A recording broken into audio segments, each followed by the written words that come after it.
Ladies and gentlemen, welcome back to more WWE Smackdown vs. Raw 2008 General Manager Mode. My name is BrendenPlayz. We're on the road to Wrestlemania, and we're also on the road to No Way Out, not too far away from the upcoming Smackdown exclusive pay-per-view. This week, of course, we have been joined by two new recruits that we got last episode in Ric Flair and King Booker. Of course, CM Punk and Rey Mysterio walked out on Smackdown, leaving us a little bit high and dry and in need of some desperate trades to try to get ourselves back in the hunt. So we got ourselves Ric Flair and King Booker, and so we should be, recovering okay. We probably won't miss out too badly. So let's have a quick recap of last week. Oh, sorry, let's have a recap of what happened throughout this week. And so Raw and SmackDown, Raw and ECW had a pretty decent week. This is what we have for you guys this week. So Randy Orton and HBK continuing their rivalry. King Booker will face Batista. We're lining up King Booker for a US title shot at No Way Out. So we need to turn Booker heel. To do that, Sandman and Sabu will face MVP and Mark Henry in tag team action. Jeff Hardy and Ric Flair. We're also lining these two guys up to have a Cruiserweight Championship match at No Way Out. And tag team action. Triple H and Brendan the Beast will team up to take on The Undertaker and Edge. And we are going to have the Beast challenge the streak at WrestleMania. That's the plan right now. So here we go. We're going to play King Booker versus Batista. We're going to play this one. And here comes a bit of royalty to the SmackDown brand. It's about time things started to have a little bit more class to the show. And there's no man classier than this man, King Booker.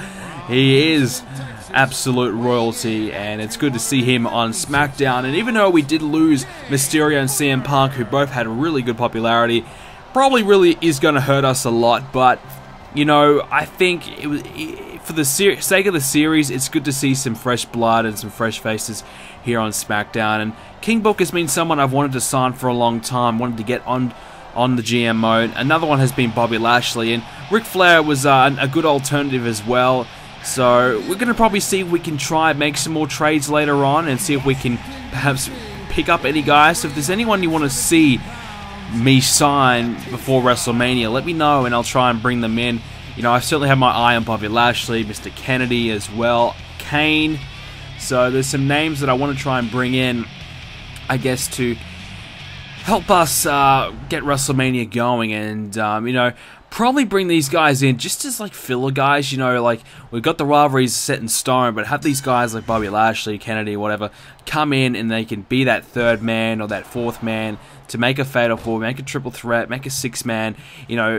Be those guys that can fill in. They're not a part of the rivalry, so to say, but they can fill in so we can continue the rivalries going. So with Batista and Booker T, for example, King Booker, we can have Bobby Lashley come in, and that can continue the Batista and King Booker rivalry, but you also have something a little bit different with Bobby Lashley coming in to be the third man. So that's something that I want to kind of do and bring somebody in to probably do that.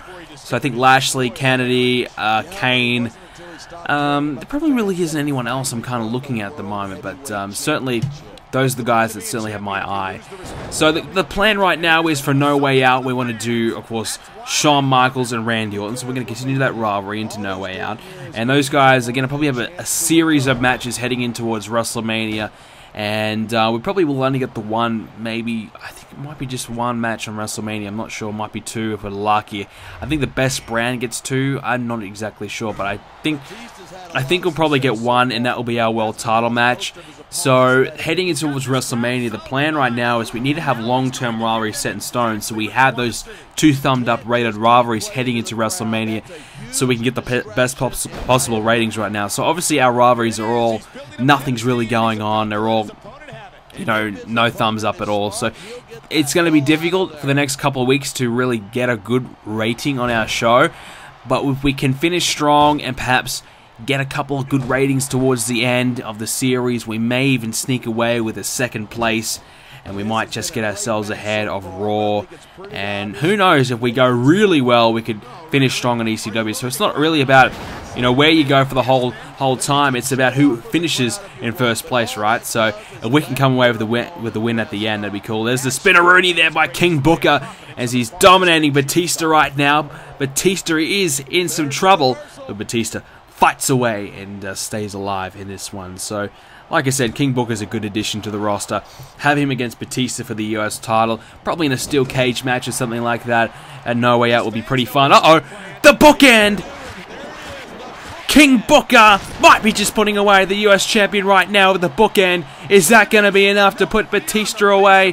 Booker showing the world, though, and just taunting away, showing the world how good he is. And he's going to go for the cover. Here it is. 1, 2...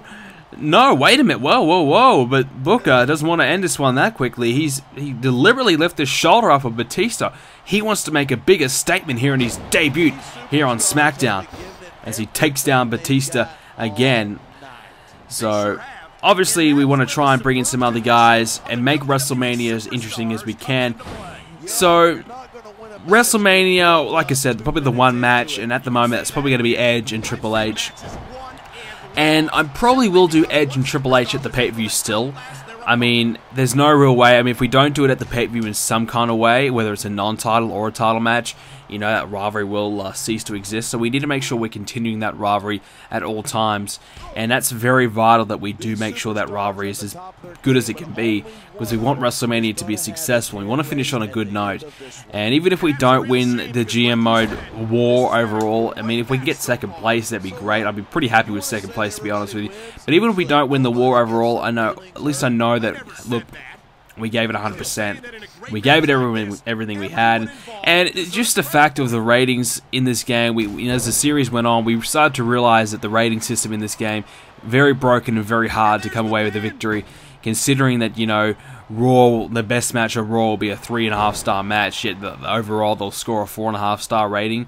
You know, things like that. So it makes it difficult, but you know, like I said, if we can come away with a second place overall, that'd be fantastic. And if we can put on a really good road to WrestleMania and finish strong, that's enough for me to be pretty satisfied and feel successful for the series overall. So we are almost coming to an end. So No Way Out will be our last exclusive pay-per-view then WrestleMania. So I think it's like 7 weeks to WrestleMania or something like that at the moment. So there might be 8-9 episodes left of GM mode, and we're going to try and pump them out and get those out pretty soon. And then I don't know what I'm going to do after that. You know, I haven't got a PS2 yet to do another GM mode series, but I definitely want to do one in the future. So Booker T, though, hits a big kick. Down goes Batista.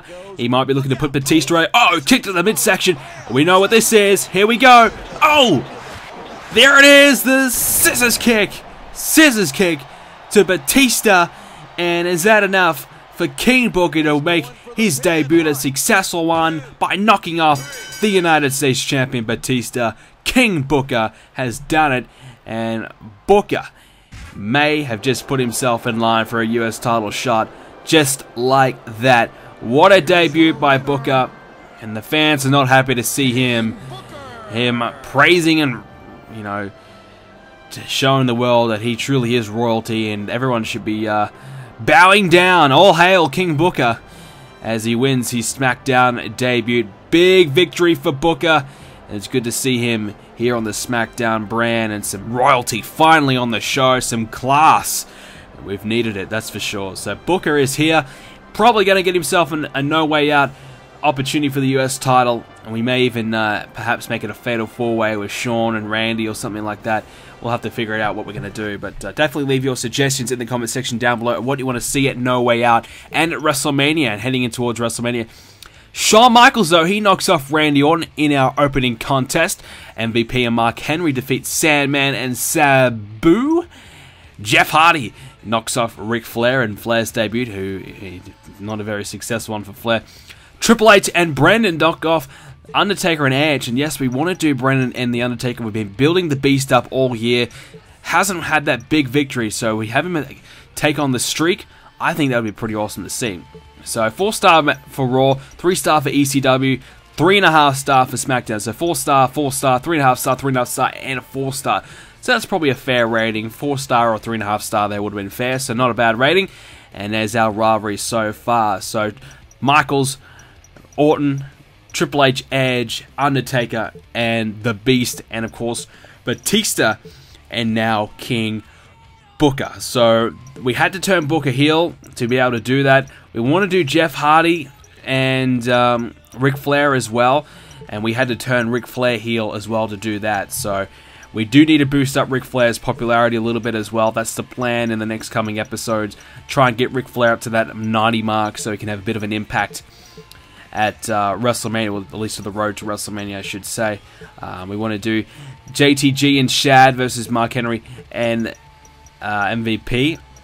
This will probably just be a short rivalry heading in towards WrestleMania. I suppose that Sandman and Sabu are the tag champs, but we want to find out who's the #1 contender, perhaps. So maybe just a short little rivalry there. I don't know, but it might help the ratings, and we'll see what we can do there anyway. So, okay, let's see if we can try and make a trade here. Let's see if we can pick up anybody. So this is what we really have available to us. Like I said, Bobby Lashley certainly in my eye at the moment. We'll see if we can trade out Sandman. I don't know. I'm not really all that fond on the Sandman or Sabu at the moment. They're pretty decent, but what can we really get? Carlito's there as well. Matt Hardy. We've had Hardy on the show before. Haven't had Carlito. We've had Marcus Corvon. So we've had a lot of these guys. You can see their ratings are quite high. Popularity is quite high. It's because they've been on our show and we're boosting them up as high as we can get them. So there's Kennedy, Lashley. So there's some good talent there. Not a lot of guys that I kind of am looking at. Mainly Bobby Lashley. So Sandman for Lashley. Even trade, 87-87. They decline it. They're not interested. So we're not interested. So that was the one trade I'll go for. One more episode until No Way Out. Thanks guys for joining us today for another edition of WWE Smackdown vs. Raw 2008 General Manager Mode. Hope you guys enjoyed it. If you did, please do leave a like on the video. Make sure you subscribe so you can see No Way Out coming up real soon and WrestleMania. Thanks guys for watching, and make sure you leave your suggestions in the comment section down below, and I'll see you all next episode.